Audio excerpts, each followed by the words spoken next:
Bu, dengar dulu. Kenapa Nabi bilang begini? Andai saja boleh manusia sujud kepada sesamanya manusia, maka istri sewajibkan sujud depan suaminya. Dengar baik-baik, bukan Nas'at Latif bilang, Bu. Nabi, andai saja boleh manusia sujud kepada sesamanya manusia, maka kalian istri sewajibkan cium kakinya itu suaminya. Kenapa? Karena ibu harus tahu, dosa ibu kami para suami yang tanggung. Beda kami laki-laki dengan ibu. Ibu bikin dosa, ibu tidak puasa, ibu tidak sholat, meskipun suaminya ulama, suaminya penceramah, suaminya Senin Kamis puasanya, tahajud tiap malam, suaminya hafal Quran, tapi istrinya tidak baik agamanya. Kata Allah, ku ampusakum wa ahlikum narani. Kau suami, pimpin itu istrimu masuk neraka. Beda ibu-ibu, ditanggung oleh kami laki-laki. Suaminya tukang judi, suaminya pengedar narkoba, suaminya perselingkuh, suaminya pemakan haram, tapi istrinya istrinya baik, rajin sholat, taat sama suaminya, perintah suaminya diikuti. Meskipun suaminya bajingan, tidak ada urusan. Suami masuk neraka. Nabi jelaskan kepada ibu, Bu, lihat ini, kata Nabi kalau bahasa kita, Bu, lihat ini 7 pintu surga, tadkhulul jannati bisalam. Silahkan ibu pilih mana pintu surga yang ibu mau masuki. Itu enaknya jadi perempuan, ditanggung dosanya sama laki-laki. Beda kami laki-laki, ibu tidak tanggung dosa kami. Maka ibu-ibu, yang pertama tujuan suami itu bukan cari nafkah. Ibu yang perlu cari dari suami bukan mendidik yang utama, tapi yang utama adalah cari ridhanya suami. Jangankan ibu keluar rumah, Senin Kamis saja diharamkan oleh Allah apabila tanpa izin suami. Saya ulang, jangankan keluar rumah, Senin Kamis ibu puasa sunnah tanpa izin suami, haram puasa itu, Bu. Contoh, pengantin baru, suaminya cuti 3 hari, istrinya langsung, Bang, saya puasa Senin Kamis ya. Kata suaminya, saya sengaja cuti ini karena saya mau dapat jatah siang-siang. Tidak boleh ibu puasa tanpa izin, ya. Jelas? Jelas ibu? Jelas? Dengar lagi.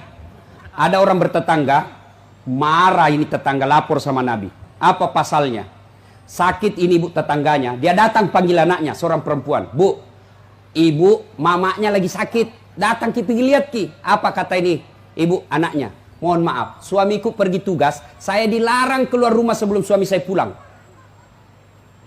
Sakaratil maut ini ibunya, datanglah ibu, sudah sakaratil maut ibumu, kau datanglah besuk dia. Saya minta maaf, saya mau sekali tapi suami saya belum pulang. Akhirnya meninggal, mau dimakamkan, datang lagi. Bu, sudah meninggal ibumu, kau datang yang terakhir kalinya. Mohon maaf, saya cukup berdoa. Kenapa? Suami saya belum pulang, saya tidak berani tinggalkan rumah. Marah yang manggil-manggil, dia pergi lapor sama Nabi. Ya Rasulullah, tetanggaku keterlaluan. Dari sakit, sakaratil maut, sampai meninggal, tidak datang lihat ibunya. Saya 3 kali datang memanggilnya. Kenapa kata Nabi? Dia dipesan sama suaminya, jangan keluar rumah sebelum pulang. Mendengar ini, apa Nabi marah? Subhanallah, Nabi justru menjelaskan, alhamdulillah diampuni seluruh dosa ibu yang meninggal karena punya anak yang taat sama perintah suaminya. Ada ibu-ibu Bayangkari begitu sih? Ada?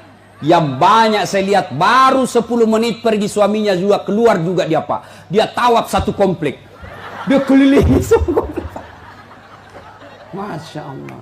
Ya, alangkah bahagianya kita suami pergi menjalankan tugas sebagai aparat negara. Lalu istrinya sholat duha 8 rakaat. Selesai sholat duha dia kirimkan SMS suaminya. Pak, jangan menghalalkan segala cara. Rezeki sudah Allah tentukan. Meskipun bapak kejar kalau bukan rezeki, bapak tidak akan masuk. Tapi meskipun bapak tidak kejar setengah mati, kalau rezeki bapak pasti masuk.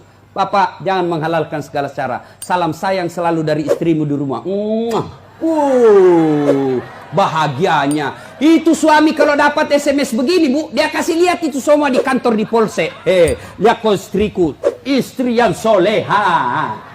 Pernah SMS begitu suaminya bu? Pernah? Paling SMS jangan lupa singgah beli gas. Masih baik kalau gas, kalau pembalut.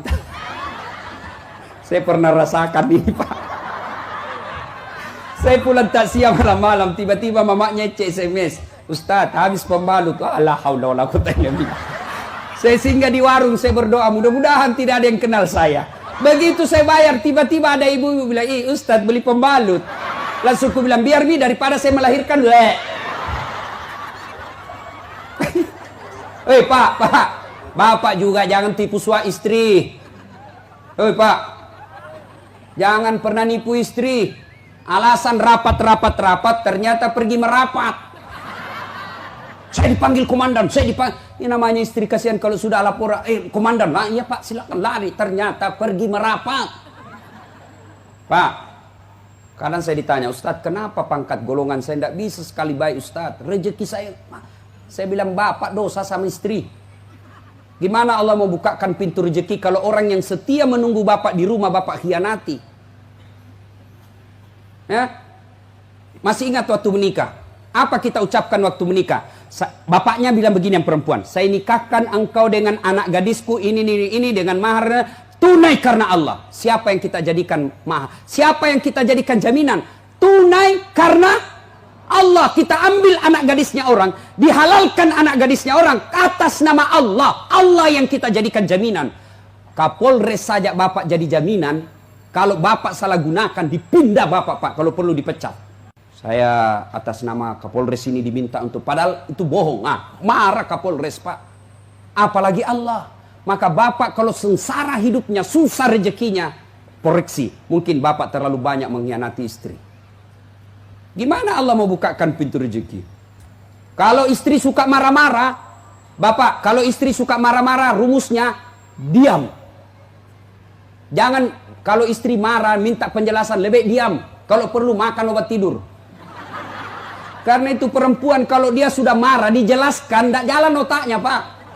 Apalagi kalau dia bilang, pokoknya, sudah diam saja, Pak. Dijelaskan tidak masuk akal. Sudah dijelaskan, tidak ungkit lagi yang 10 tahun yang lalu. Kenapa dua? ini semua ini. Sudah lewat 7 tahun, masih tidak ungkit-ungkit lagi. Pada dia bilang, sudah mindak mi berhenti mak. Bertengkar, itu dulu. Maka lebih Bapak minum obat tidur.